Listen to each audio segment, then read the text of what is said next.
비가 오는 가운데 날씨도 습하고 그리고 또 휴가철인데 이렇게 여기 같이 해주신 모든 분들께 감사드립니다. 오늘 주제는 생소할 수도 있습니다. 많은 분들이 또 우리 세계사 책들 공부하시잖아요. 그러면 국방유목민족사에 관해서는 크게 나오지 않거든요. 저도 어제도 국립중앙박물관에 갔다 왔는데 그리스 로마는 많이 배우지만 그 중간에 있는 에트루리아라고 전시를 합니다. 근데 국방유목민족과도 관련이 있는데 그런 건 굉장히 안 나오거든요. 이제 세계사 책이에요. 마찬가지로 유목민족도 사실은 반 이상을 차지하는 역사에 그런 부분인데도 잘 다루고 있지 않습니다. 그래서 관심이 조금 없으신가 이런 생각이 들었습니다. 자, 오늘 오신 분들을 위해서 제가 집중해서 국방유목민족사에 대해서 오늘 해보도록 하겠습니다.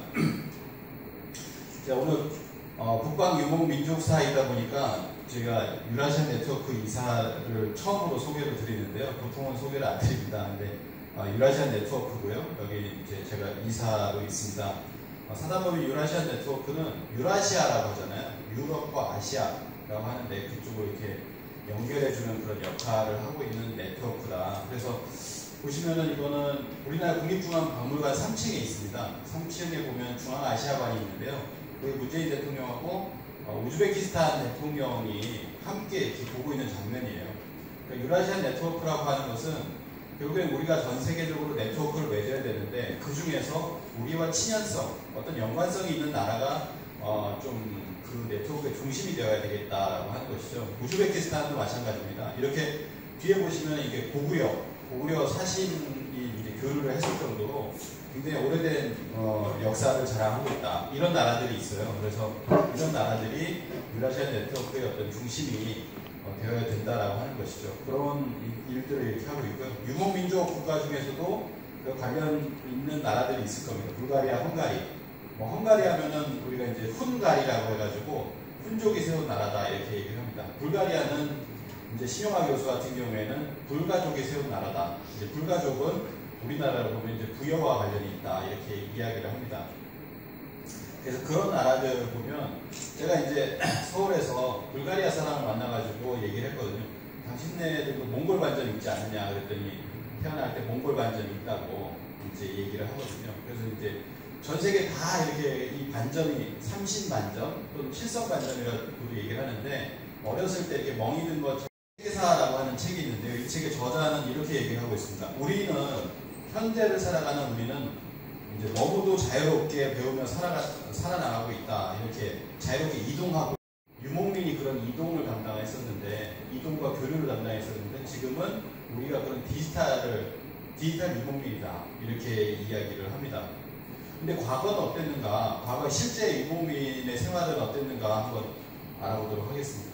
초원 문명이라고 얘기를 합니다. 여기서 문명을 이제 붙일 수가 있을 겁니다. 초원 문명. 그래서 이 유라시아의 초원지대의 거주민들이 자연 조건에 따라서 변화하고 적응하고 이동하고 하면서 삶을 유지를 해왔습니다. 계절의 변화와 물과 풀의 형편에 따라, 왜냐면 이제 키우잖아요. 목축 이렇게 키웁니다. 그래서 주기적으로 거주지를 옮기는 목축의 한 형태. 그러니까 목축이라는 게 있는데 목축이 정주하면서 거주하면서 하는 목축이 있고 그래 이동을 하면 유목이 되죠. 그래서 유목민이라고 얘기합니다. 그래서 이 문화권을 갖다가 이제 유목도 얘기를 하지만 오아시스 문화권. 유목이라고 하는 것은 이동을 하는 것이고 오아시스 문화권은 사막에 물이 있는 곳에 사람들이 모이잖아요. 정주민들이 사는 곳인데 이것이 하나로 연결되어 있다는 거죠. 유목을 하는 사람들이 오아시스에 와서 그 도시에서 이렇게 교류를 하기도 하고 이렇게 합니다. 가장 중요한 것 중에 하나가 뭐냐면 물입니다. 물. 그래서 징기스칸 같은 경우에는 징기스칸에 어떤 텀버 같은 걸 내놨어요. 거기 보면 4조와 14조에 이게 있습니다. 물과 재에 오줌 싸는 자에게 사형을 처한다. 물이 이렇게 중요한 거예요. 물을 갖다가 소중히 여기지 않고 물에다가 오줌을 싸는 자, 재에 오줌을 싸는 자, 물과 불을 이렇게 소중히 했다라고 하는 것이죠. 14조. 물에 직접 손을 담가서는 안 된다. 물을 쓸 때에는 반드시 그릇에 담아야 한다. 물을 굉장히 귀중히 여겼던 그런 어떤 유목 국가라고 하는 것을 알 수가 있습니다. 그래서 유목의 특징이라고 하는 것은 뭐 제2로도를 얘기를 했지만 그 다음에 빗살무늬 후기가 있습니다. 국립중앙박물관 하면서 이렇게 가거든요. 그래서 이 빗살무늬 후기는 만주와 한반도에서부터 쭉 이어지는 어떤 로드를 타고 이게 거의 이제 초원길 비슷할 거예요. 초원길로 해가지고 빗살무늬 후기가 나가게 되었다라는 얘기를 합니다.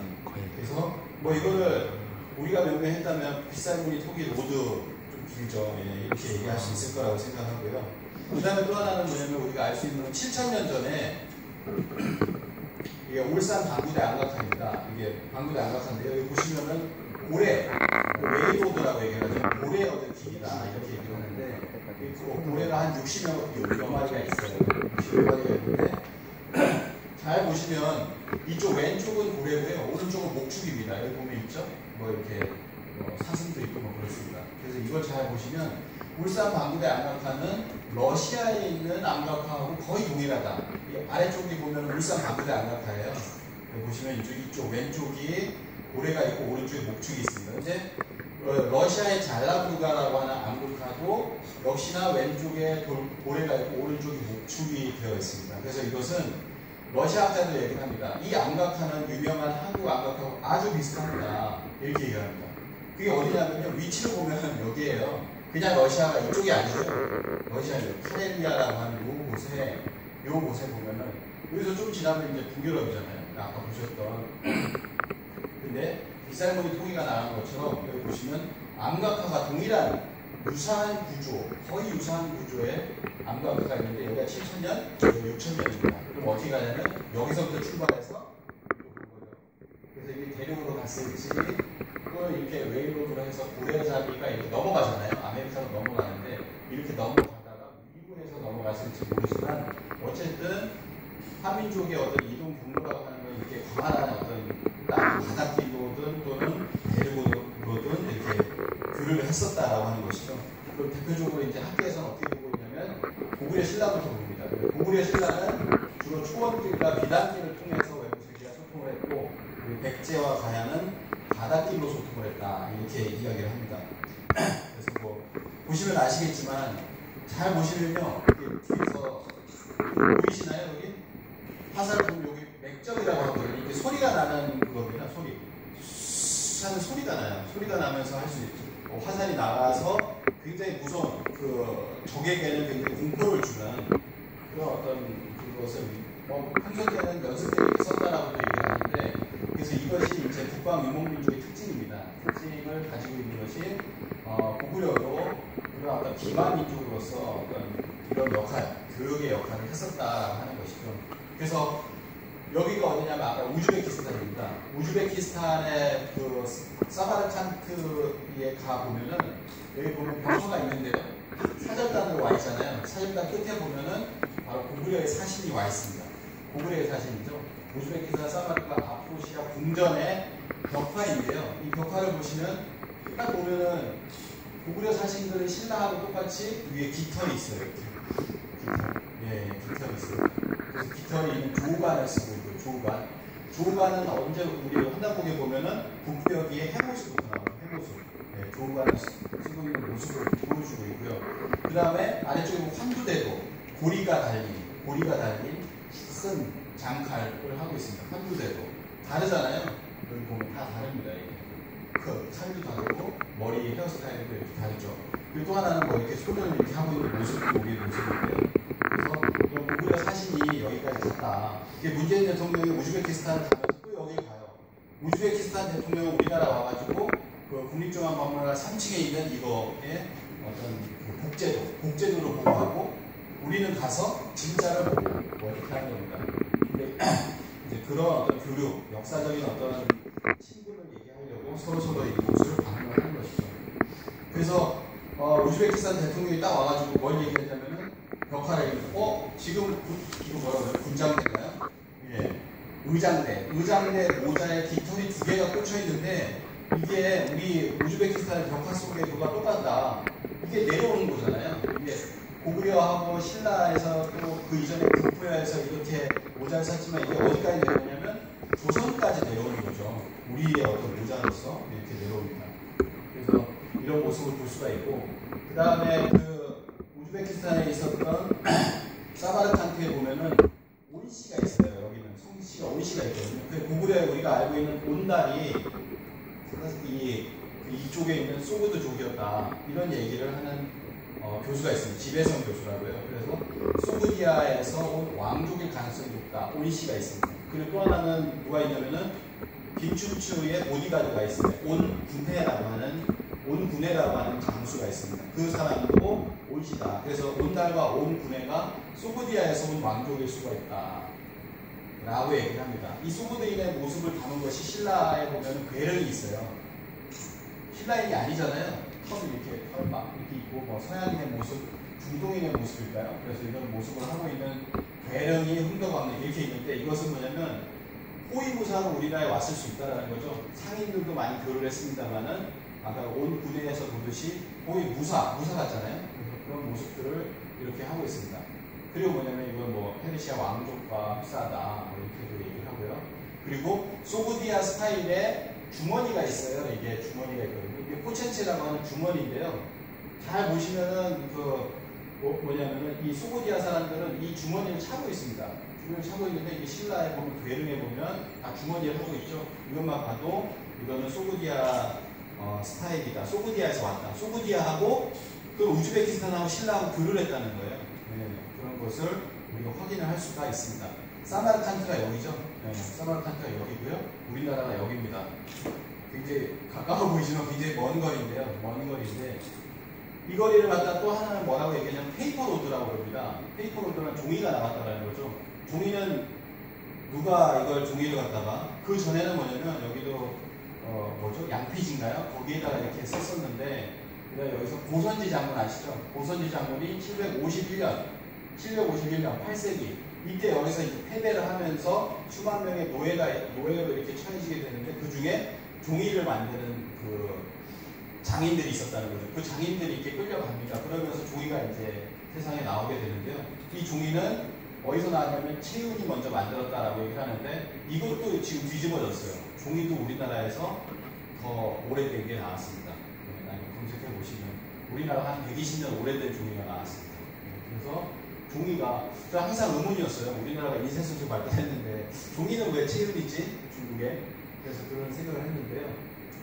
지금 인정받고 있지는 못하지만 우리나라의 평양 쪽에서인가요? 거기서 종이가 120년 더 오래된 종이가 이렇게 나왔다는 거. 그래서 페이퍼로드는 여기서 거꾸로 이렇게 갔다기보다는 만약에 그걸 인정을 한다면은 종이도 어딘가에서 나와가지고 쭉 고선지 장군에 의해서 쭉 전 세계적으로 종이가 쓰여지게 되었다. 이렇게 뭐 볼 수가 있겠습니다.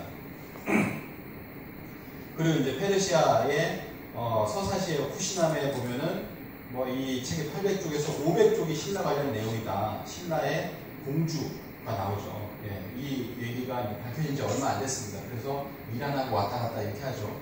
이 책에 보면은 바실라라고 나오는데 바실라가 신라다 이렇게 얘기를 합니다. 그리고 여기는 이란이라고 나오는데요. 이란은 가장 자기네가 이제 페르시아에 대한 자부심을 가지고 있잖아요. 페르시아. 그래서 이 페르시아하고 사산조 페르시아, 그 뒤에 나오는 사산조 페르시아하고 이게 닮아 있다라는 거예요. 그래서 거의 똑같습니다. 그래서 이런 교류가 있었다라고 하는 것을 확실히 알 수가 있고, 그 다음에 신라의 황금 보검이 있는데요. 이 보검은 카자흐스탄에서 나오잖아요. 잘 보시면 신라는 완전체가 있습니다. 근데 카자흐스탄에서는 요게 나왔죠? 카자흐스탄에 요게 나와서 이게 뭔지 몰랐어요. 근데 신라에 나온 걸 보고서 아 이거 검이구나. 요것만 보면 검인지 뭔지 알 수가 없잖아요. 근데 신라를 통해서 이것도 검인 줄 알았습니다. 그래서 카자흐스탄에서 신라까지 교류가 있구나 라고 하는 거죠. 그 중간에 피질 석굴이라고 있는데요. 그 석굴에서도 이게 이렇게 그림 형태가 나왔습니다. 그래서 아 이렇게 해서 피질 석굴 카자흐스탄까지 교류가 가는구나 라고 하는 것을 우리가 알 수가 있었습니다. 이 상태를 유지해줄 수 있어야 돼요. 금속, 세공 기술이랄까 이런 것들이 거의 똑같다라는 거죠. 이런 것들이 여기 나왔는데 이게 이제 우리나라도 있고 여기도 카자흐스탄에도 있고 이런 것들이 나왔다라는 겁니다. 세공 기술이 뭐 비슷하다라고 하는 것이고요. 동유럽의 석유석을 사용했는데 이게 우리도 똑같은 것을 사용하고 있다라고 하는 겁니다. 그래서 신라의 보검인데 전형적인 켈트 쪽의 문양이 연속적으로 이어지고 있다. 켈트의 무늬가 남아있다라고 하는 겁니다. 그것이 신라의 보검에서 발굴이 된다라고 하는 것입니다. 지금 고정시켜주는 이런 거고요. 그 다음에 아까 말씀드린 백제하고 가야는 해상 항로로서 교류를 했다. 있고, 그다음에 가야를 보면 가야는 있어도 그리고 이 불리하는 가야에 것 같아요. 이게 그냥 이렇게 여기에만 가야가 있는 게 아니라 이거에도 가야가 있었다. 그래서 여기서 뭐냐면 이렇게 있었다라고 하는 것이죠. 그리고 여기서 가야에서 이렇게 해상으로 분류를 했다라고 하는 것이 지금까지 알려져 있습니다. 그래서 한민족의 교류에 대해서 한번 알아보고요. 이게 드디어 이제 이런 어떤 한민족에 관해서 어떻게 보면 채를 잡고 그리고 어떤 교류를 했었는가라고 하는 것을 한번 알아보도록 하겠습니다.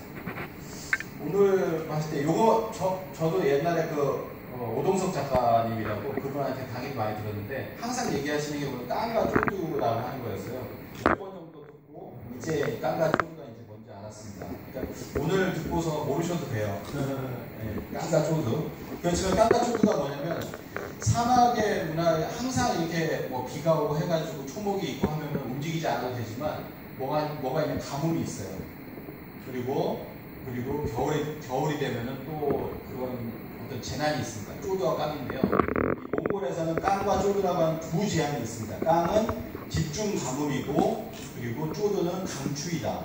그래서 가축이 죽으면 먹을 것이 없어 사람도 죽게 되니까 이때 뭐가 일어납니까? 전쟁, 약탈, 정복이 일어나게 된다라고 하는 것이죠. 그래서 깡과 쪼드 때문에 어쩔 수 없이 이 유목민족의 어떤 숙명 같은 것이다라고 하는 거죠. 그래서 이런 겨울마다 찾아오는 주기적으로 찾아오는 그런 혹한이 있다는 거예요. 쪼드. 그리고 여름에 찾아오는 깡이라고 하는 건조. 그래서 깡과 쪼드 때문에 어쩔 수 없이 약탈을 하게 된다라고 하는 것이죠. 그래서 이런 얘기도 합니다. 돌고래 장군인데요.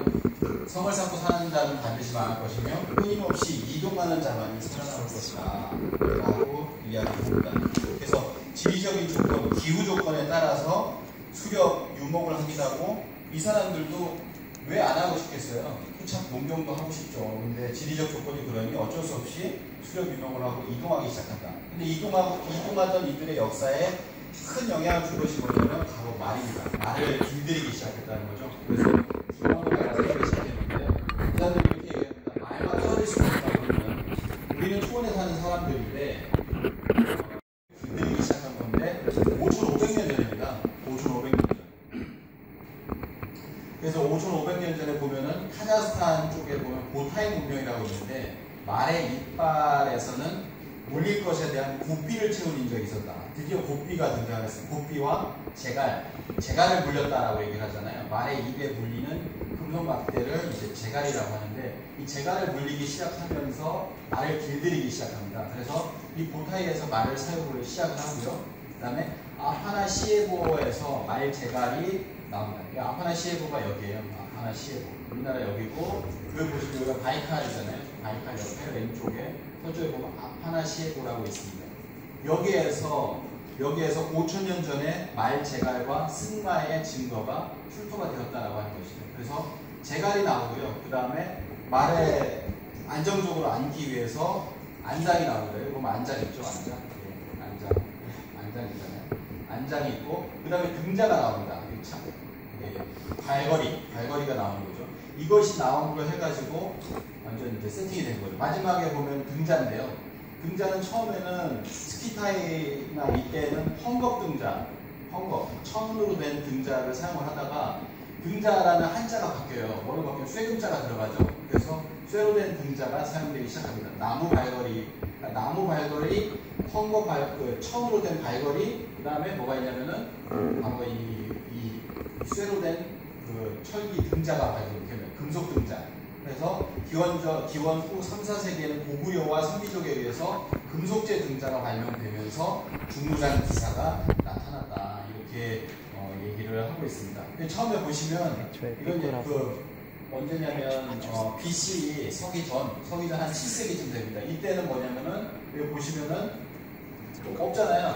등자가 없지 않습니까? 그래서 말을 잘 타죠. 말을 잘 타는데 기만은 잘 하지만 이게 뭔가 아직까지는 이게 없었습니다. 금속재 등자는 아직 나타나지 않았다라고 하는 거죠. 그래서 등자 영화에서 많이 보셨겠지만 말 타는 모습을 한번 잠깐 보도록 하겠습니다. 등자는 불거리 초원의 길을 지배한 시대의 유적에서 널리 발견되게 된다.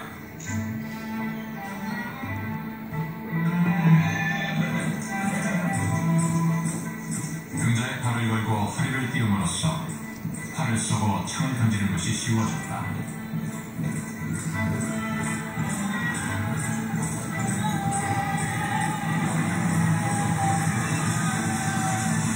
불고는 말을 고성능 전투병기로 완성시킨 것이다.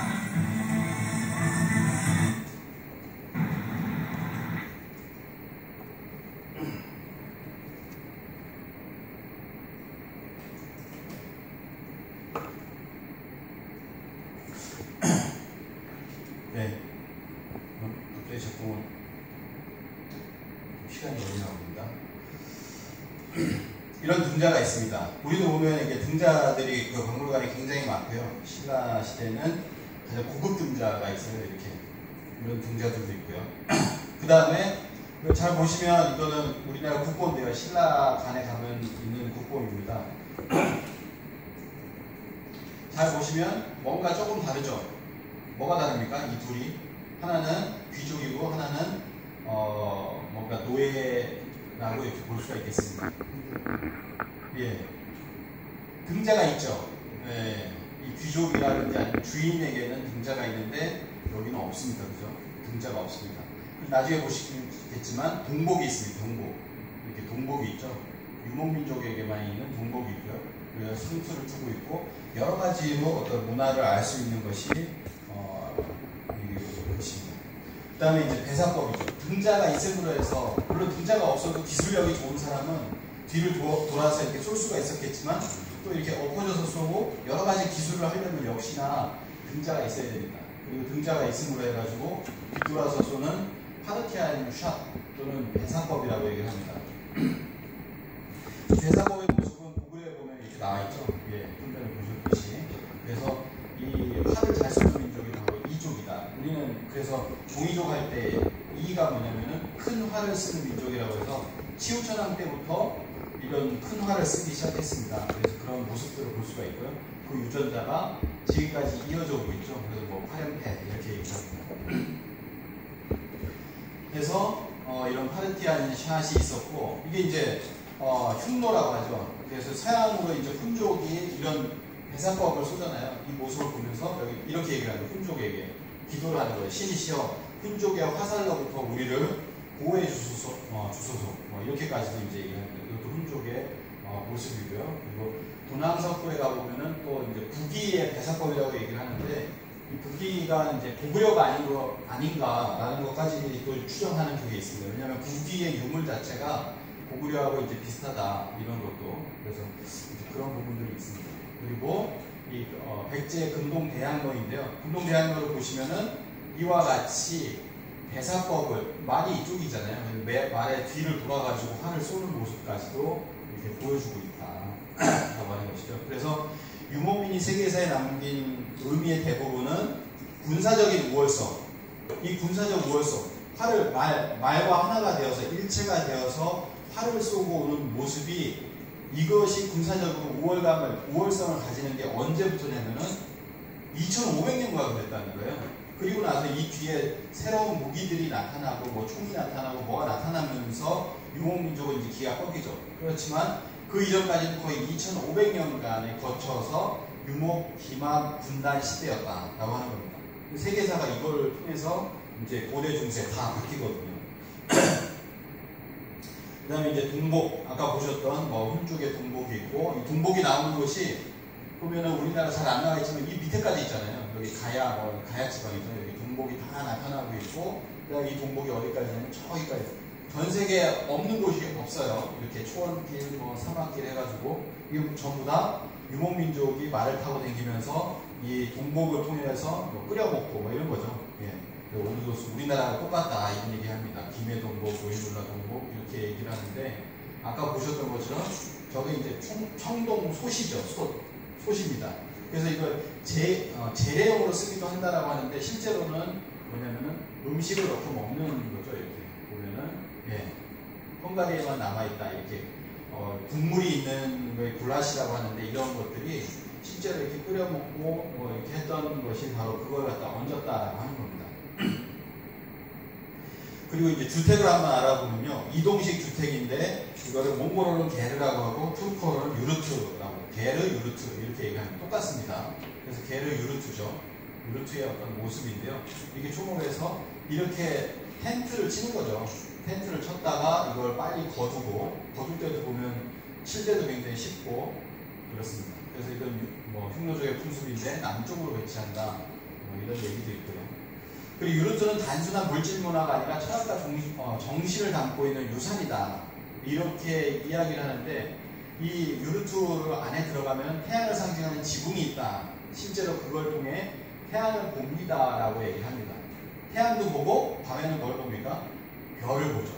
낮에는 태양을 보고, 그리고 밤에는 별을 보는 것이 뭐냐면은 여기 뚫려있는 데가 있어요. 여기가 이제 천창이라고 하는데, 개의 지붕에 난 창을 통해서 별자리를 읽어낸다라고 하는 것입니다. 그래서 천문 그런 기록이 있죠. 근데 지금은 뭐가 있습니까? 지금은 현대에는 태양열 발전도 하고, 그리고 우리가 안테나라가 TV 채널도 보고, 이게 많이 바뀌었다라고 하는 거예요. 근데 그 근본적인 건 바뀌지 않았습니다. 그래서 유르트가 이렇게 국기에도 새겨져 있을 만큼 유르트는 굉장히 유목민족에게서 가장 중요한 곳이다 라고 하는 것을 알 수가 있습니다. 가장 큰 유르트가 있고요. 그래서 이 유르트를 통해서 우리가 보면은 이들의 신앙은 무엇인가 라고 하는 걸 알아보도록 하겠습니다. 탱그리 신앙이라고 하는데요. 이 탱그리 오늘 여기까지만 알아가도 굉장히 중요하다고 생각하는데, 돌궐의 비문이 있습니다. 오르원 돌궐 비문을 판독을 했는데요. 19세기에 판독을 한 거죠. 처음으로 해독한 단어가 탱글이다. 그 정도로 이게 탱글이라는 게 굉장히 많이 나타났다는 거예요. 그러면 이제 유목민족에 있어서 탱글이가 얼마나 중요한 것이냐. 보면은 다 탱글이 비슷한 발음을 하고 있죠. 여기 보시면 튼니, 탕니, 탕구로, 탕나, 탕나, 그 다음에 탕그리, 카자흐스탄 탱그르, 수메르, 딩그르까지, 이것이 전부 다 그런 걸 나타냅니다. 천신이죠. 그래서 판단고기에 보면은 우리는 저 9,000년 전에 화인께서 천산에서 내려와 머물면서 천신께 지내는 제사를 주관하였다 라고 하는 그런 기록이 있습니다. 이걸 이제 탱그리 신앙이라고 볼 수 있습니다. 화님께서 한국을 계승하여서 삼신을 택하여 삼신상제님께, 또는 그 원문대로 천신께 제사를 올렸다라고 하는 그 기록이 있습니다. 근데 쭉 이어져서 천신께 제사를 올릴 때는 뭐냐면 천원, 하늘의 제사를 지내기 때문에, 그거는 하늘은 둥글기 때문에 이 천원에다가 둥근 하늘을 대상으로 해서 원형재단에 천제를 지냈다. 그것도 3단으로 라고 하는 것이죠. 그래서 이거를 복원해 보니까 5,500년 전에 우가랑에 원형재단이 나오더라라고 하는 것입니다. 이것이 이제 이어져서 유목국가였잖아요. 국경, 청나라, 천단공원에 보면은 원구단이 이렇게 세워지게 되는데, 3단의 원형재단이 지금까지 이렇게 이어져 오더라라고 하는 것입니다. 그래서 탱글이라고 하는 것은 유라시아 유목민족들 가운데서 유일한 창조신, 천신, 태양신으로 묘사가 되어 있어서 흉노, 그 이전도 될 겁니다. 그래서 흉노, 돌궐, 위구르 등 유라시아 유목민들의 천재를 올렸다는 대상, 가장 으뜸이 되는 신이 바로 이 탱글이 신이다 라고 하는 것이죠. 그래서 여기 카자흐스탄에 가보면, 우리 카자흐스탄 비행기를 타고 가면 비행기 기내에 뭐가 있냐면은 탱글이라는 잡지가 있습니다. 잡지가 있고 탱글이라고 하는 은행이 있어요. 그리고 거기 보면 카자흐스탄의 우측에 뭐가 있습니까? 칸탱글이라고 하는 산이 있잖아요. 한탱글이 또는 칸탱글이라고 얘기를 합니다. 실제로 탱글이 산이 있어요. 탱글이 산 어디냐면은 여기 있죠. 칸탱글이, 빨간색 보이시죠? 칸탱글입니다. 카자흐스탄에 여기 보면은 칸탱글이라고 있잖아요. 네. 그리고 이런 설도 있습니다. 우리가 알고 있는 사대 문명에 티그리스, 유프라테스 강이 있는데, 이 티그리라고 하는 것이 탱글이다. 김정민 박사 이렇게 주장을 하는데, 현지인들이 얘기한다고 하니까 한번 추정해 볼 수가 있는 거예요. 정확하진 않지만 티그리스 강이라고 하는 것은 현지인들은 탱그리 강이라고 발음을 한다. 근데 이쪽이 또 그런 어떤 탱그리 신앙을 했던 곳이기 때문에 있을 수도 있겠다라고 생각합니다. 그리고 카자흐스탄에 보면은, 암각하에 보면은 이게 탱그리 신을 묘사한 거예요. 탱그리는 태양신이라고 그랬잖아요. 그게 태양, 해바라기 같은데 이런 묘사를 하고 있습니다. 탱그리 신을 묘사한, 그래서 뒤에 있죠. 썬가드라고 있잖아요. 썬가드, 한갈리의 암각하에는 썬가드라고 이렇게 되어 있습니다. 이 벽화에 이렇게 묘사가 되어 있는데, 이 태양을 어떻게 묘사를 하느냐, 하나는 뭐냐면 이렇게 묘사를 하지만 이렇게도 묘사를 해요. 태양을 어떻게 하면은 이 정십자, 원십자라고 하는데 가로하고 세로가 같은 십자가 안에 원형 안에 있는 이걸로 이렇게 묘사를 합니다. 이렇게 묘사를 해요. 이게 탱글이다 이렇게 묘사를 합니다. 그래서 탱글이라고 하는 것은 십자로 묘사를 하기 때문에 탱글이 할 때 텐이라고 하는 것은 뭐냐 라고 했을 때 몇 가지 설이 있습니다. 하나는 텐이다. 텐이라고 하는 것을 우리가 어떻게 합니까? 한자로. 한자가 이거잖아요. 한자는 이거잖아요. 텐이죠. 탱글이라고 합니다. 그래서 보면은 이 아까 보셨듯이 태양을 보면 어떻게 나와요? 유르트에서 태양을 보면 태양이 동그랗게 보이는 게 아니라 십자가가 보이면서 태양이 이렇게 원과 이렇게 보이는 거죠. 그런 어떤 모습을 하고 있다. 카자흐스탄 유르트에 보면은 천산에 보면 이런 원십자가 그래서 따로 있더라라고 하는 겁니다. 이거를 원십자 또는 선크로스라고 얘기를 합니다. 원십자, 정십자, 그리고 선크로스라고 하는데 다 비슷하죠. 조금씩 다른 문양들이 여러 군데서 나타나고 있다라고 하는 것이죠. 그래서 약간씩 끊어지면 어떻게 됩니까? 만자가 됩니다. 만자. 만자가 되고요. 그래서 만자, 십자라고 하는 것은 같은 어떤 그런 어떤 것이 나온 것이다. 원형 어떤 문화다라고 얘기를 합니다. 이 원형 문화라고 하는 것이 뭐냐면은 옛날에 그 심리학자인 칼 융이 이렇게 얘기를 했습니다. 사람은 개인 무의식이 있고 집단 무의식이 있는데 집단 무의식 속에는 뭐냐면은 각기 동일한 어떤 문화의 어떤 상징이 있다. 그래서 이제 그분의 쓴 책에 보면 심볼리즘이라는 게 있어요. 동일하게 이쪽에 동쪽에 있는 문화하고 서쪽에 있는 문화하고가 동일한 어떤 상징이 나오더라는 겁니다. 그게 바로 그 중에 하나가 뭐냐면 바로 이 원십자, 정십자 뭐 이런 겁니다. 그래서 칼 융이 이제 수행을 해요. 수행을 할 줄 알았습니다. 그래서 수행을 했는데 수행을 해서 보니까 하늘 태양이 이렇게 보이더라는 거죠. 이걸 그렸어요. 자기가 그린 겁니다. 자기가 그린 거죠. 이렇게도 보여주고요.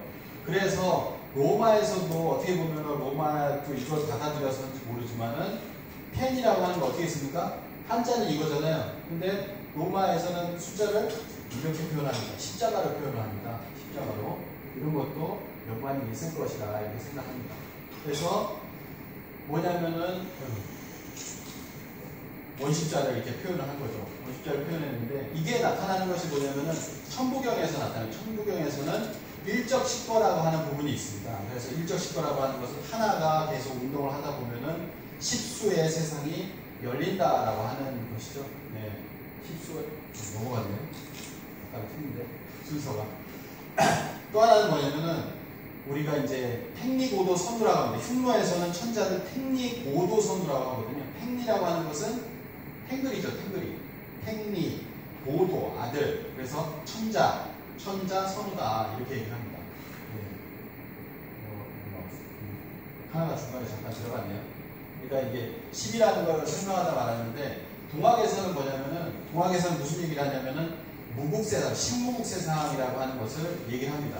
동학에 보면 우리가 잘 모르지만 동학의 용담유사에 보면 이렇게 나옵니다. 무국지운 닥친 줄을 너희 어찌 알까 보냐. 천부경에 보면 1에서부터 10이라고 하는 것, 10의 세상이 열릴 때라고 하는 그 부분이 나오는데 동학에서 뭐라고 나오냐면은 무국의 운이 닥쳤다. 무국대도가 나온다. 이 무국이라는 것을 얘기하거든요. 동학에서 무국대도가 나온다고 하고 천부경에서는 1이 쌓여서 10이 된다라고 하는 그 얘기를 하고 있습니다. 1이 쌓여서 천부경에 보면은 1적 10거라고 얘기하는 이 부분이 있거든요. 근데 신이라고 하는 것은 이게 대문자 신이죠. 절대자 신이라고 하는 건 신은 펜이다 이렇게도 얘기를 하거든요. 신이라고 하는 건 원래 완전수다. 완전수 펜이다 이렇게 얘기를 합니다. 그래서 이 탱글이라고 하는 것에 펜이라고 하는 것은 하나는 뭐냐면 10이라는 것이고 또 하나는 뭐냐면 아까 흉노에서 보면은 팽리 고도 선호할 때 팽리라고 하는 것은 천이다 이렇게 얘기를 했잖아요. 이 팽이라고 하는 것은 이렇게 발음을 합니다. 중국에서 이렇게 발음을 하거든요. 그래서 천산산맥을 펜산산맥 이렇게 얘기를 하잖아요. 그래서 이렇게 얘기하고 팽리 고도 선우다 이렇게 얘기를 합니다. 그래서 선우는 하늘에서 내려왔다 이렇게 얘기를 하고 천지소생 1월소 뭐죠 이게? 선다 이렇게 얘기하죠. 천지가 생겨나고 1월이 비추는 곳에 흉노 대선우가 한나라의 황제에게 묻노니 평안하신가? 라고 하면서 이제 편지를 쓴 거죠. 그러니까 흉노가 얼마나 자기 무월바람이 있었는가라고 하는 것도 이렇게 자신감이 있었다는 거죠. 그래서 해가 뜨는 곳에서 해가 지는 곳까지 칸께서 우리의 땅이라고 명하셨다. 이거는 칭기스칸을 얘기를 하는 겁니다. 그래서 칸께서 우리 땅이 어디입니까? 해가 뜨는 곳에서 해가 지는 곳까지 다 우리 땅이니까 우리 칸과 함께 해라 라고 하는 것이죠. 그래서 행리, 고도, 선우인데 이 선우는 또 하나 생각해 볼 게 있습니다. 왜 다른 유목국가들은 다 칸이라는 말을 썼는데 흉노는 왜 선우냐 라고 하는 것이죠. 그래서 잘 보면은 이 우라고 하는 것은 칸으로 읽힙니다. 간으로 읽혀요. 칸으로 읽히거든요. 그럼 이거 무엇이 문제인데, 그러면은 이거 뭐냐면은 원래는 선우죠. 예. 선우인데 우라고 하는 것은 이 삐침의 문제가 있는데 삐침이 아니었으면 그냥 단이라는 거죠. 그리고 이게 선이라는 말은 단으로도 읽히거든요. 그래서 이걸 그대로 원래대로 이제 삐침이 아닌 걸로 읽으면 단칸이 됩니다. 단칸은 뭐냐면 단군이죠. 단군, 단칸 이렇게 되거든요. 그래서 택리고도 단군 이렇게 해도 사실은 무방하다라고 하는 거예요. 그래서 단군이 되고 단간이 되고 단칸이 되고, 그것이 삐침이 있을 때 어떻게 됩니까? 단인데 이게 이제 선으로 바뀌는 거죠. 발음이 두 개니까 단도 되고 선도 되기 때문에 선으로 바뀝니다. 그래서 흉노도 원래는 천자를 상징을 했기 때문에 뭐 자신이 이제 단군이라고 했을 수도 있다라고 하는 것이죠. 칸이라는 건데요.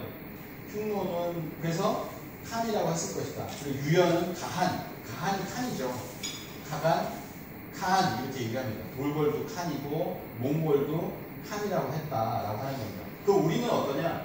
우리도 보면 이 칸이 있었어요. 그래서 고구려의 칸은 전국을 3경으로 나누고 각 경마다 칸 또는 간이라고 하는 책임자를 뒀다라고 하는 것이죠. 이거는 우리가 알고 있는 코미타수트 정도라고 볼 수 있는데, 백제는 제사장을 칸이라고 했다. 칸이라고 했다. 제사장을 칸이라고 했다라고 하는 겁니다. 그 다음에 신라는 어떻게 했습니까? 거서관, 차차웅, 이사돈, 마리카 많이 외웠었잖아요. 신라의 왕의 변천상, 왕이라는 호칭이 나오기 전까지 어떻게 됐냐? 거서칸이죠. 네, 칸입니다. 칸으로 읽으면 우리가 이게 칸의 문화구나 라고 하는 것을 확실하게 알 수가 있습니다. 거서칸이고 마리칸입니다. 칸 이렇게 읽으시면 돼요. 그래서 신라의 거서칸, 마리칸이 있었다. 그래서 실제로 신라의 전체 통치는 각 부의 수장인 칸들이 모여서 회의를 통해서 결정했다라고 하는 겁니다. 그래서 이런 부분에서 고구려 백제 신라도 이 칸이라고 하는 이런 호칭이 있었구나라고 하는 것을 알 수가 있고요. 이거를 우리가 거서관이라고 하는데, 이 거서관은 이제 삼국 사기에는 이렇게 합니다. 거서관은 귀인을 부르는 호칭이다라고 했는데, 이 거서관을 몽골어로 그냥 읽어보면은 이렇게 읽죠. 뭐 주식함이라든지 거서관의 중국 발음으로. 그러니까 몽골 고대어를 아는 사람이 이렇게 얘기를 합니다. 대여섯 사람들이 둘러앉아서 그 중에서 한 사람을 대표로 뽑을 때 그 대표로 뽑힌 사람을 거서관이라고 하더라 라고 하는 것이죠. 이런 걸 보면은 우리 문화가 어디서 왔는가 라고 하는 것을 알 수가 있습니다. 왜냐하면 대여섯 명이 모여서 대표를 뽑았다라고 하는데, 신라가 원래 그렇게 형성이 됐잖아요. 박격거세가 나올 때 조선의 유민들이 산골짜기에 앉아서 6촌을 이루었다라고 합니다. 6촌의 대표들이 모여가지고 그러면 대표로 박격거세를 삼자 이렇게 하지 않습니까? 그날 육부가 형성될까?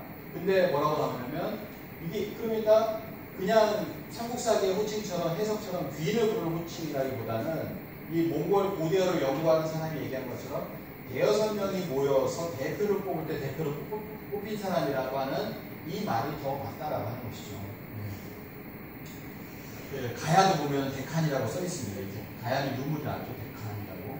그래서 근데 그러면 칸이라고 하는 말의 원형은 어디서부터 나왔냐? 우리가 삼성기를 봤을 때는 누가 나옵니까? 반고가 나와요. 반고. 중국의 어떤 지금 시조를 이끌어지는 반고가 나오는데, 시위 반고 가한이라고 나오거든요. 반고를 칸이라고 이렇게 불렀다. 이게 뭐냐, 가장 오래된 반고가 가장 오래됐으니까요. 기록이 아닌가라고 생각이 됩니다. 그래서 흉노는 천지, 일월 신화 그리고 조상 신앙이 있었고요. 그래서 아침에 태양을 향해서 절을 하고 저녁에는 달을 향해서 절을 했다. 그래서 이것은 흉노의 이 문화는 어디서 왔냐? 황국에서 왔다. 황국의 일월순례, 아침에 태양을 향해 절하고 저녁에는 달을 향해 절했다라고 하는 거에서 바로 흉노까지도 이어진다는 거죠. 그래서 흉노라고 하는 것은 뭐냐, 뒤에서 보면 나오지만은 흉한 노예다. 이게 중국에서 다 그러잖아요. 다 오랑캐고 다 노예고 이렇게 표현을 하는데, 그게 아니고 뭐냐면 흉노를 서양에서는 너희들을 누구냐, 너희들을 뭐라고 하느냐라고 했을 때 그 불렀을 거 아니에요. 우리는 훈이다. 이게 훈이라고 하는 것은 광명문화, 환에서 왔다라고 하는 것이 맞을 거로 보여집니다. 그 문화가 그렇게 가지고 있습니다. 그래서 천자는 동이족의 호칭이고 하늘을 아버지, 땅을 어머니로 섬긴 까닭에 천자라고 한다. 하늘과 땅을 섬기는 그 문화가 흉노에도 있었다는 얘기죠.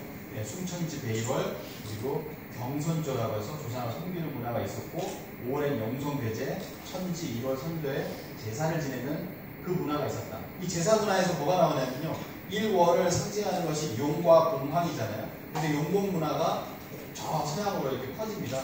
그래서 용봉이 유럽에서 나왔다라고 하면은 그것은 서양이 이제 북방 기마 유목 문화에서 이렇게 넘어갔구나라고 보시면 되겠습니다. 그리고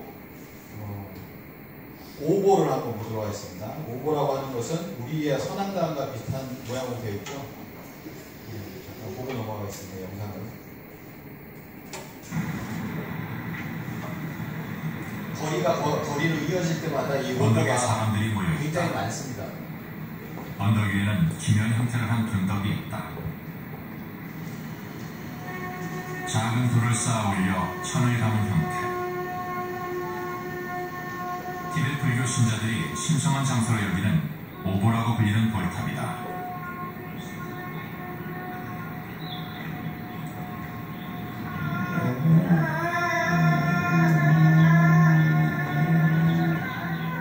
지금 이 땅에 살고 있는 사람들은 몽골족. 그들이 1년 동안 기다리는 오보 축제가 시작됐다. 흔히 쓰여져 있다. 아군을 쫓고 가족의 무병장수를 기원하는 것이다.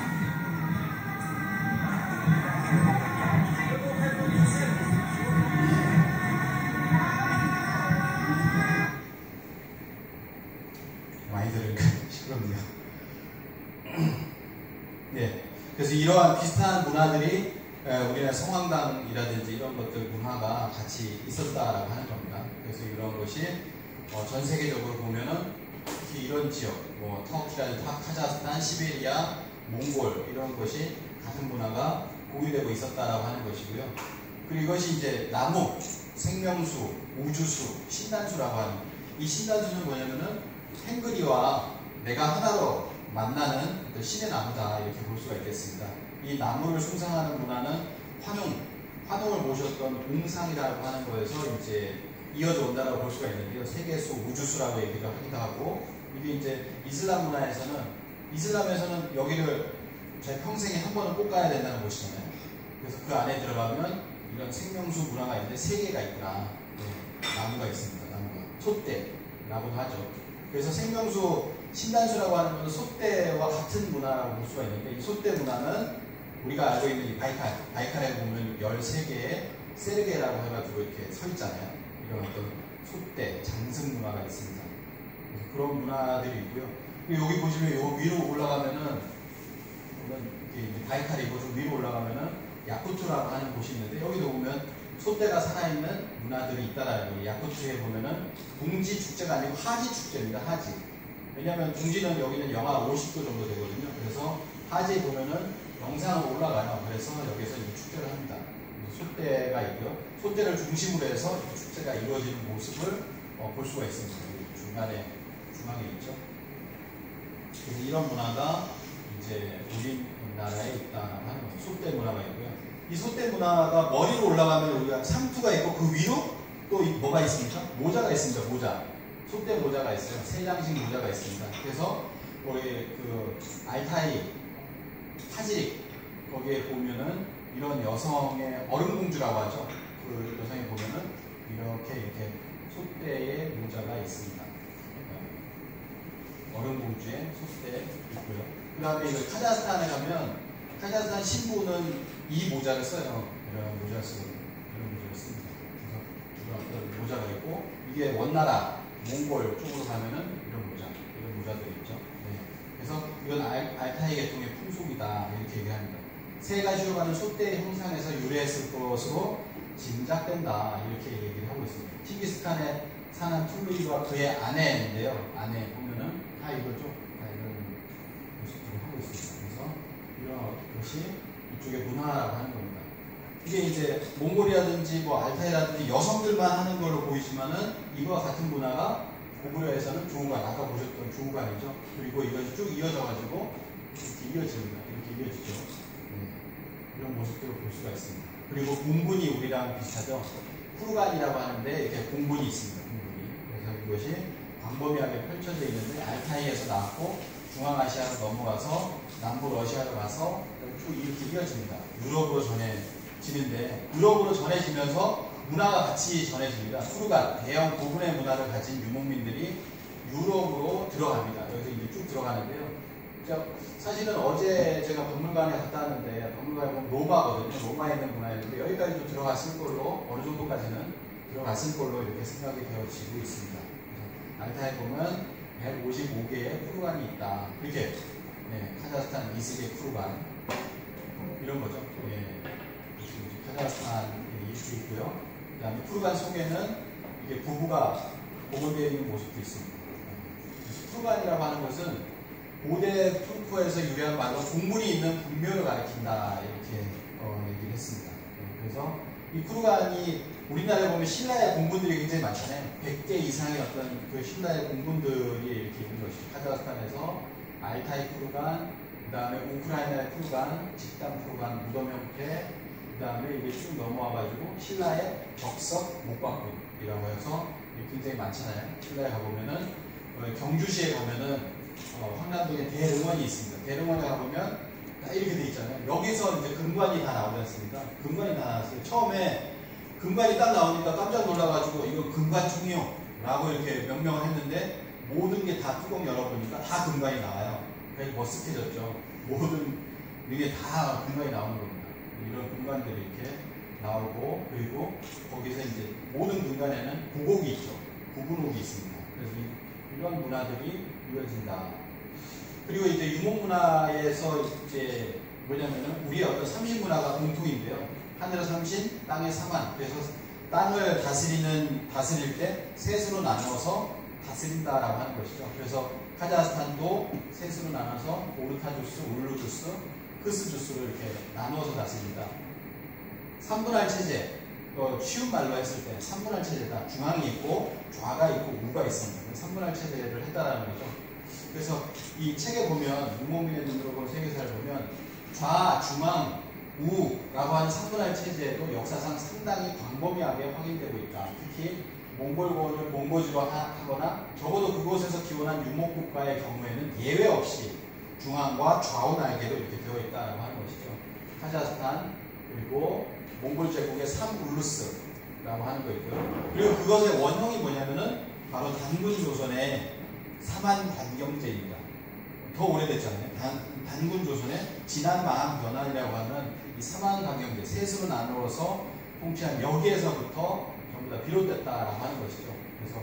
그래서 이것을 지금의 어떤 학계에서는 잘 모르고 있기 때문에 자 보시면 유목문화에 보면 헝가리, 우즈베키스탄, 러시아, 카자흐스탄, 몽골 전부 다 사만에서 유래한 셋으로 나누어 다스린 게 있었다라고 하는 겁니다. 갑자기 왜 한국이 나온가 그러시겠지만 자 여기서부터 해서 한 10분 안에 끝내도록 하겠습니다. 네, 10분 안에 끝내도록 하겠습니다. 자 다시 처음으로 올라가서 환국을 보면요. 환희연산 천산 아래에 환희씨의 나라가 있었다 뭐 이렇게 얘기를 합니다. 그래서 7분의 환인이 계시고 12개의 분국이 있었다라고 이제 얘기를 하고요. 이렇게 12개의 분국이 있었고 이제 제가 말씀드리고자 하는 것은 뭐냐면은 여기가 천산입니다. 천산. 지금 남아있는 천산 지명, 천산이 있어요. 여기 천산이 있고요. 그리고 바이칼이 있습니다. 근데 잘 보시면 이렇게 위성에서 딱 보시면요. 천산 옆에도 호수가 하나 있어요. 큰 호수가. 바이칼은 엄청 큽니다. 바이칼이 한 4분의 1 정도 되지만 그래도 이런 작은 데보다 훨씬 큰 곳이 있어요. 큰 곳이 있습니다. 그래서 이곳도 천산 천해라고 했을 때 그 문헌상으로 보면 여기도 이제 천해가 아니냐라고 이렇게 보여지는 곳이 있습니다. 그러니까 천산도 두 군데가 위치가 비정이 되잖아요. 천산, 실제로 지명은 여기 있으니까 여기일 것이다. 그리고 바이칼이 있으니까 바이칼에 여기에 천산이 있을 것이다. 이렇게 얘기를 합니다.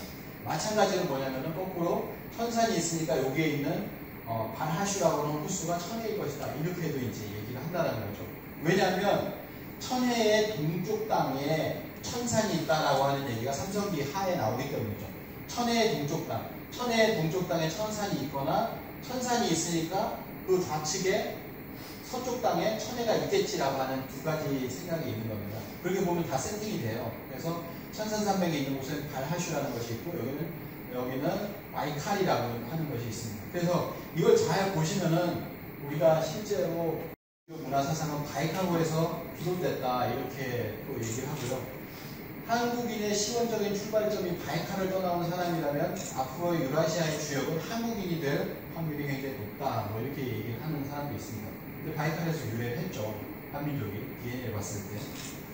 그리고 잘 보시면 아까 보시면은 바이칼이 있고요. 여기 보면 뭐가 보입니까? 아까 보셨던 발하슈라고 하는 카자흐스탄에 있는 발하슈라는 호수가 굉장히 큽니다. 그래서 그걸 보시면은 우리가 한국의 12분국을 문헌상으로 봤을 때는 천산과 천해, 천산과 천해로 이렇게 볼 수가 있는 거예요. 그래서 바이칼이 물론 천해이지만 여기 보면은 이상하게도 뭐냐면 요거 세 개를 표현한 건 뭐냐면 전부 광명을 뜻합니다. 바이칼도 그렇고요. 그 다음에 발하슈라고 하거든요. 발하슈, 밝다라는 뜻이에요. 여기는 뭡니까? 발해잖아요. 발해. 밝은. 광명을 뜻하는 지명들이 여기에 다 있습니다. 그리고 여기 근처에 보면 또 발칸반도 할 때 발칸 뭐 이런 거 있잖아요. 그래서 이런 것을 봤을 때 우리가 같은 어떤 뜻, 광명의 뜻을 가지고 있다라고 하는 것을 이렇게 알 수가 있습니다. 불발해, 불포 이렇게 있죠. 그래서 발카시, 발칸호수, 발해, 발칸 뭐 이런 것들이 있다라고 하는 것을 알 수가 있습니다. 그래서 이 광명을 추구하던 분들이 동쪽으로 오기 시작합니다. 바이칼에서 또는 천산에서 동쪽으로 오기 시작하는데 그때 뭐냐면은 두 곳을 얘기를 해요. 환인천재께서 하시 아래쪽을 내려다 보시니 삼위와 태백이 있더라. 삼위는 여기 있잖아요. 삼위가 여기 있어요. 그래서 삼위산을 보고 태백산을 보니 어느 곳이 홍익인간할 곳이냐. 둘 다 홍익인간할 수 있겠구나. 그래서 환웅을 천거를 합니다. 그래서 환웅천왕이 바로 태백산으로 이렇게 오게 되고 그러니까 누가 또 가려고 합니까? 반고가 저도 가겠습니다. 그럼 너는 삼위산으로 가라 라고 해서 반고가 이렇게 가기 시작하죠. 그래서 하시 삼위태백, 삼위태백이 뭐냐? 삼위라고 하는 것은 바로 이 중국 감수성에 보면은 삼위산이 실제로 지명이 그대로 있습니다. 그래서 모든 학자, 대부분의 학자들이요 삼위태백을 삼위산과 태백산으로 봤을 때 삼위산은 여기다 100% 거의 대부분 여기를 인정을 합니다. 삼위산. 이 삼위산을 누가 가냐면은 반고칸이 가는 거예요. 반고칸. 그래서 누굴 데리고 가냐? 공공, 유수, 유모, 유묘, 유수와 함께 더불어서 삼위산의 남림 동굴로 갔다. 그가 누구냐면 제견이다. 견이다. 그리고 반고칸, 반고칸이다. 이렇게 얘기합니다. 그래서 반고가 실존 인물이라는 것을 이 환단고기에서 증명을 이렇게 해주고 있고 반고는 제견이라고 그랬잖아요. 제견. 견이 어디입니까? 여기죠. 견이. 저 끝에. 보이시나요? 여기 네모 박스 아래 보면 견이가 있습니다. 부위 중에서 견이가 있거든요. 견이가 보면은 이곳이 이 견이가 있는데 이곳이 바로 제견, 반고가 개척한 곳이고 그곳이 어디냐면 서윤입니다. 서윤. 우리가 이제 동이, 북적, 남만, 서윤이라고 하잖아요. 이 서윤이 반고가 있는 곳이고 이 서윤이 뭐냐면은 유목민족이에요. 그죠? 유목민족입니다. 유목민족. 그래서 여기 보시면은 공공시고 유소는 유소시고 유묘와 함께 가다. 이건 삼묘족이죠. 그리고 유수는 수인씨라고 해서 이 족속과 더불어서 반고가 온 거예요. 반고가 왔다라고 이렇게 얘기가 되어집니다. 그래서 환웅천왕은 태백산으로 가고 반고는 삼위산으로 갔다.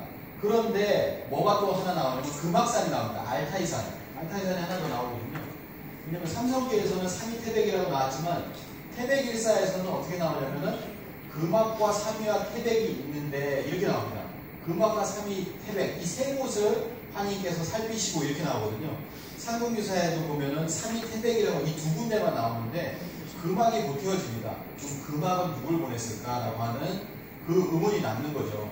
이제 그것을 풀 수 있는 확실한 건 아니지만 이걸 이렇게 해석하시는 분이 있어요.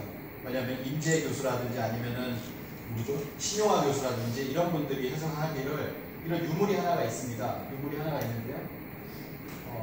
고구려 고조선 때 유물인데 이 위에 보시면 우리 아까 쭉 보시면 조관을 쓰고 있는 새토템이거든요. 새토템. 새가 위에 있어요. 삼조고와 같은 새가 위에 있고 밑에 뭐가 있습니까? 왼쪽에 호랑이, 오른쪽에 곰이 있습니다. 근데 곰과 호랑이가 있어요. 공족과 호족이 있어요. 근데 여기에 또 뭐가 하나 있습니다. 여기에 뭐가 있잖아요. 뭐죠 이게? 이게 늑대입니다. 늑대. 그래서 이걸 다 포용하는 날개를 가지고 다 포용하는 하나의 새토템이 있죠. 이게 환웅족. 웅족이 어떤 환인족, 환족이죠. 환족으로 봤을 때 그 안에 웅족과 호족이 있지만 거기에 늑대도 저희도 좀 포함해 주십시오. 완전 주류는 아닌데 여기 늑대가 있어요. 그래서 늑대족이 있더라. 늑대 토템을 하는 곳이 있더라라고 하는 것이죠. 그래서 그걸 보시면은 우리가 이제 늑대 토템이 있습니다. 헤로도토스가 역사를 얘기할 때도 보면 스키타이의 동쪽에 네오리라고 하는 부족이 9년에 한 번은 늑대로 바뀌었다. 늑대인간 얘기가 서양에서는 많이 나오잖아요. 그 다음에 흉노에 보면은 늑대가 나옵니다. 늑대에 대한 신화가 있어요. 그래서 흉노의 선우에게는 2명의 딸이 있었는데 그 딸이 너무 외롭고 누구한테 바칠 것인가 라고 하니까 사냥이 되도록 신의 응답이 없었는데 늑대 한 마리가 그 신단 주위를 지키더라. 그래서 선우의 딸을 늑대를 따라 보냈다. 그래서 후손을 낳았다라고 합니다. 그래서 이 늑대 신화가 있습니다. 돌골은 흉노의 별종이라고 하는데 이 돌골도 보면은 늑대 신화가 있습니다. 최초의 트리크, 돌고리는 늑대의 보살핌을 받는 곳으로 나온다. 근데 또 하나는 뭐냐면 로마 신화에 보면 로물루스 레무스라고 하는데요. 로마 신화에 보면은 뭐가 있습니까? 로물루스 레무스라고 하는 로마의 탄생 신화에 보면 늑대의 젖을 먹는 이 신화가 나옵니다. 그래서 로마의 어떤 늑대의 토템과의 연관성, 유목민족과의 어떤 연관성 이런 것도 우리가 얘기를 해볼 수 있다는 거죠. 왜냐하면 이렇게 알타이 쿠르간을 가지고 있었던 이 문화가 6,000년에서 4,000년 전에 이렇게 쭉 갑니다. 쭉 가는데 이 화살표가 끝까지 머무는 건 바로 왼쪽이 로마잖아요. 그죠? 여기까지만 갔을까요? 그런 생각이 드는 겁니다. 여기까지만 갔을까? 이게 로마까지도 가지 않았을까라고 하는 생각이 드는 건데 그걸 알 수 있는 것이 뭐냐면은 바로 이 늑대 토템이죠. 로마의 시작이 늑대에서 길러진 당했다라고 하는 이 부분이거든요. 그래서 이런 부분을 우리가 살펴볼 수가 있습니다. BC 753년 로마가 건국이 되는데 건국 신화 중에 하나가 바로 이 늑대 신화거든요. 그래서 곰토템 그리고 용봉 문화 그리고 늑대 토템 이런 것들이 다 이렇게 나갔다라고 얘기를 합니다. 카자흐스탄에 가니까 우리 대사가 갔습니다. 그러니까 뭐라고 하냐면은 카자흐스탄 외무부 장관 문화공보부 장관이 이렇게 얘기를 해요. 알타이 지역에 살던 한 조상에서 나온 형제 국가입니다. 근데 서쪽으로 이동한 사람들은 카자흐인이 되고 동쪽으로 이동한 사람이 한국인이라고 불리게 되었다. 라면서 환영을 했다라는 거예요.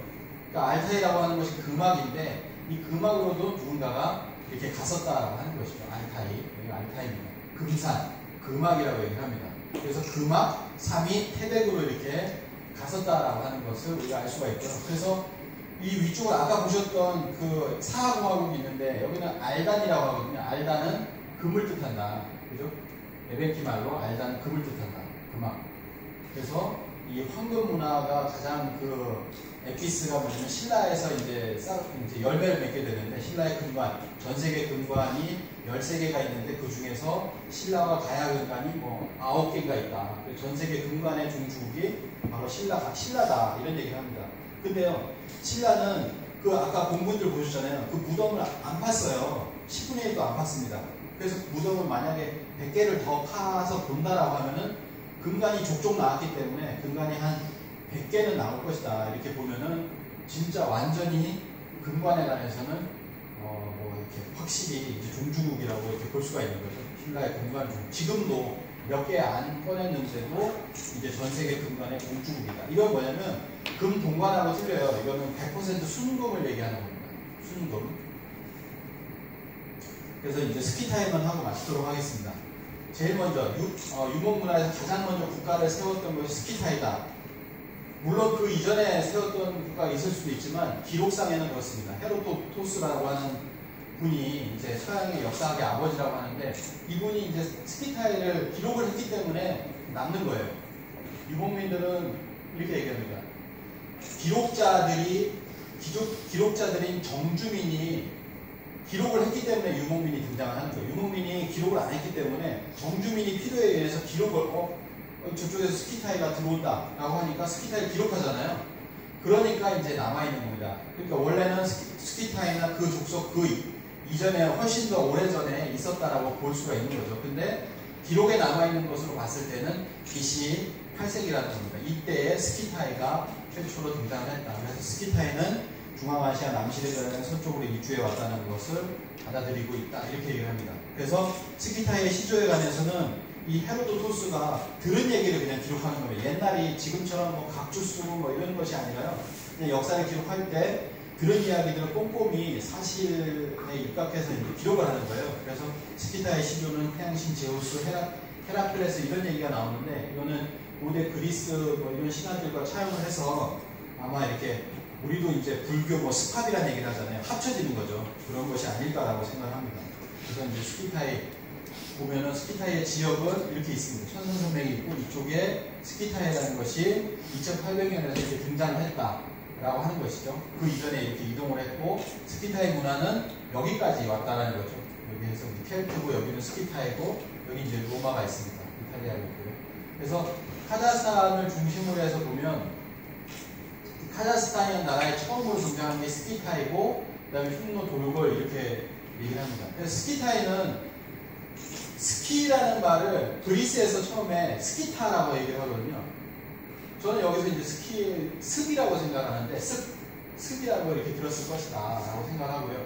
러시아의 스키프, 이란의 스쿠타, 스쿠타라는 말에서 뭐냐면 활을 쏜다 해서 우리가 알고 있는 슈터라고 하는 말이 이제 나왔다라고 하는 것이죠. 그리고 중국 문헌에 보면은 이 글자가 한자가 색으로 읽히고 삭으로 읽힙니다. 색으로 읽히고 삭으로 읽혀요. 그래서 한단곡에 보면은 삭정이라는 인물이 나오는데, 이것도 삭정, 색정 이렇게 할 수 있는데 흉노의 조상이다 이렇게 나옵니다. 그래서 스키타이, 사카, 페르시아어로 사카, 그리고 중국의 색, 그리고 단군색의 색, 삭, 이것이 다 같은 바로 스키타이를 얘기합니다. 스키타이는 고대 페르시아의 자료를 보면 끝이 뾰족한 모자를 쓴 사카라고 나옵니다. 사카, 티그라, 하우다 뭐 이렇게 나오는데 사카라고 나오는 거죠. 그 끝이 뾰족한 모자를 쓰고 있다.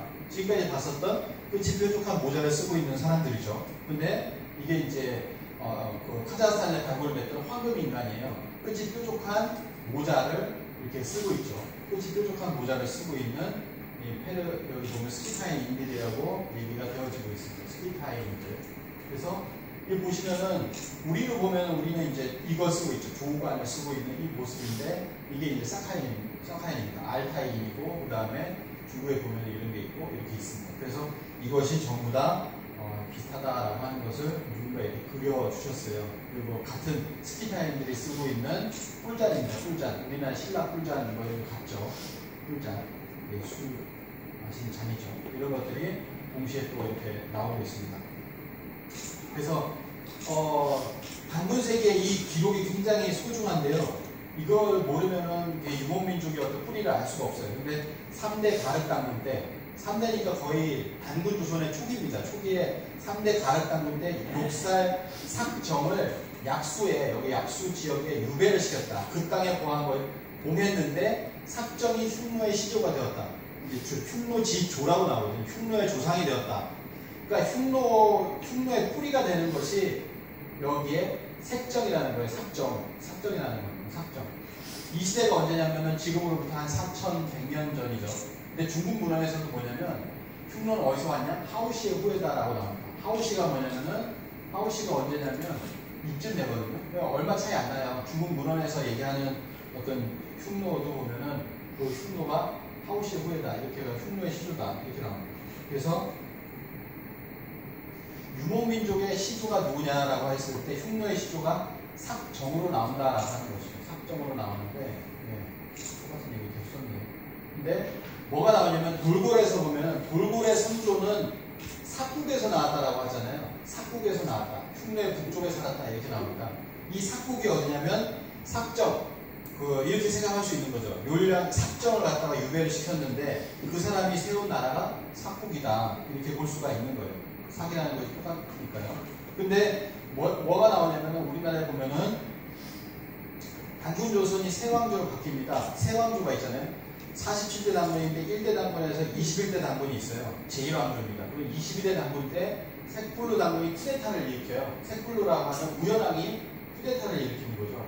그래서 색불로 당군을 보면 색이 있습니다.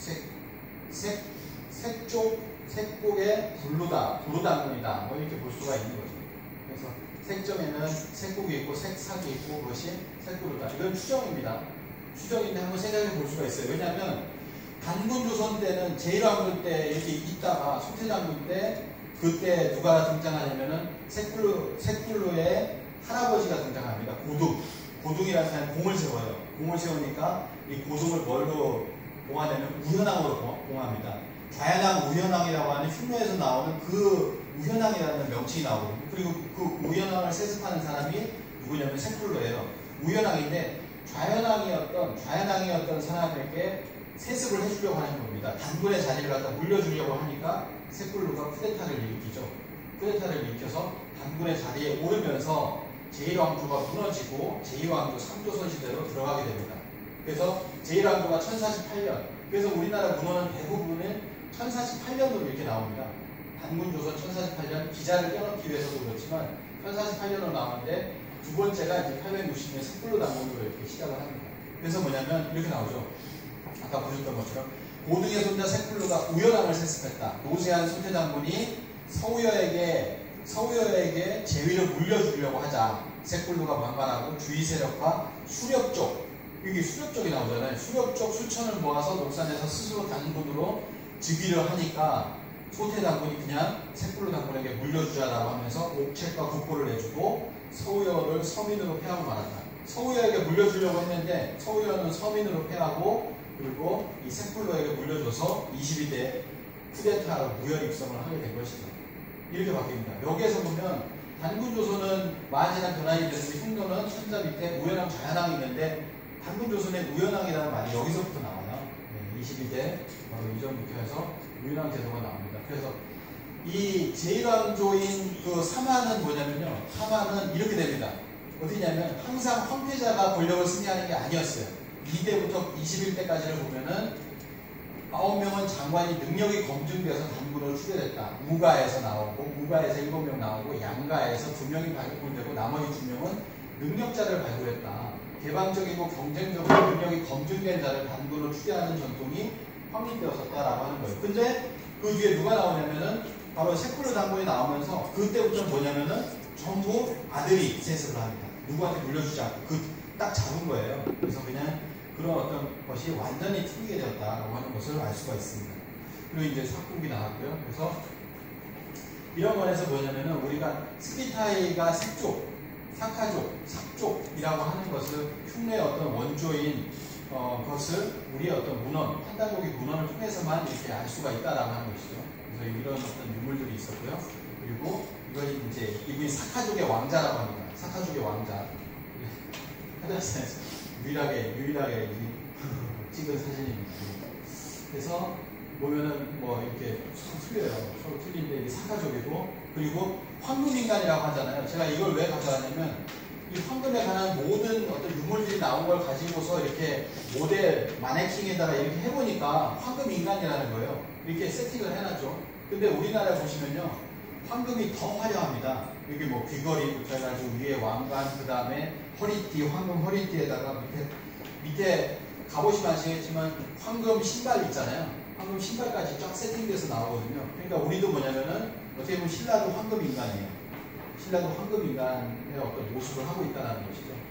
그것을 알 수가 있습니다. 그래서 황금 인간이라고 하는 것은 신라 근간이나 황금 유물에서 보듯이 거의 같다라고 합니다.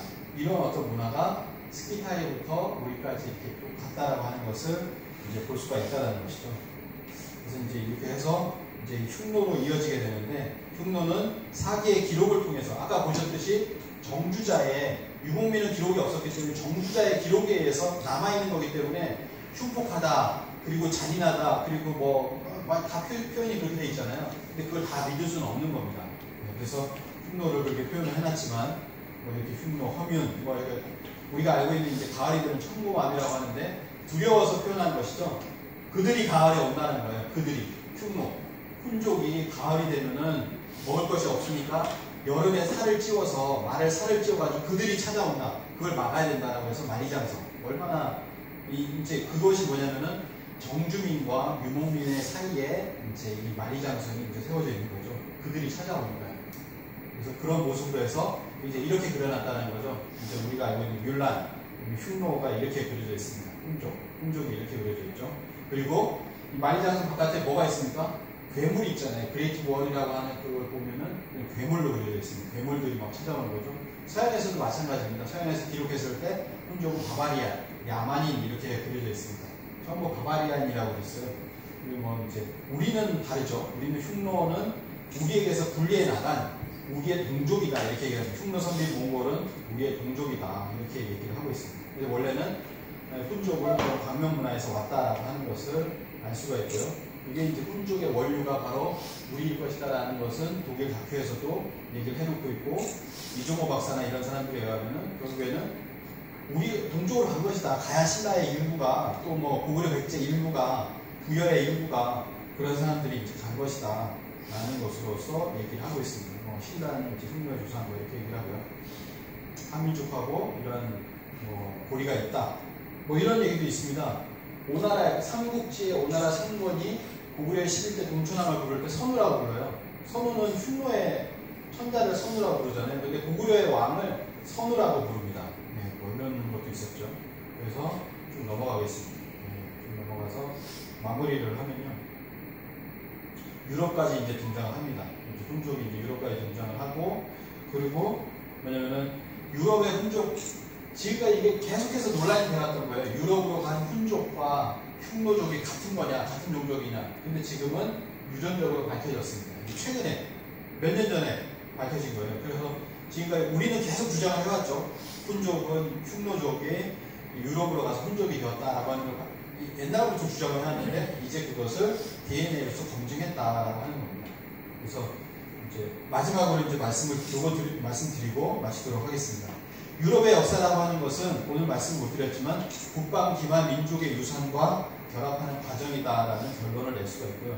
또 하나 이 유목민족의 역사라고 하는 것은 단군조선과 뗄 수 없는 관계가 있다. 거기에서 흉노, 돌골, 몽골이 나왔다는 거죠. 그것을 기록하고 있는 것이 3세 장군 때 삭정을 흉노의 시조로 삼았는데 그게 스키타이다라는 겁니다. 색족, 삭족이라는 거죠. 삭족이 있었고 그 삭족에 의해서 뒤에 나와보니까 그 뒤에 있는 유목 국가를 그 시대에서는 흉노라고 불렀고 훈이라고 불렀고 그 다음에 그 뒤에 이어서는 3세 장군 때 뭐 이렇게 해가지고 강거, 돌골계의 어떤 시조에 대해서 얘기를 하고 그 다음에 성비에 대해서 얘기를 하고 동호에 대해서 그 다음에 4세 장군 때 오사구 장군이 자신의 형제인 오사다를 몽골리안으로 이렇게 공하는 과정이 나옵니다. 근데 제가 봤을 때 이 3세 장군 때 이것이 굉장히 지금 문헌적으로나 뭘로 봤을 때 맞다라고 생각이 된다면 이 3세 장군 때, 4세 장군 때 기록 또한 뭔가 이제 살펴볼 필요가 있다라는 거죠.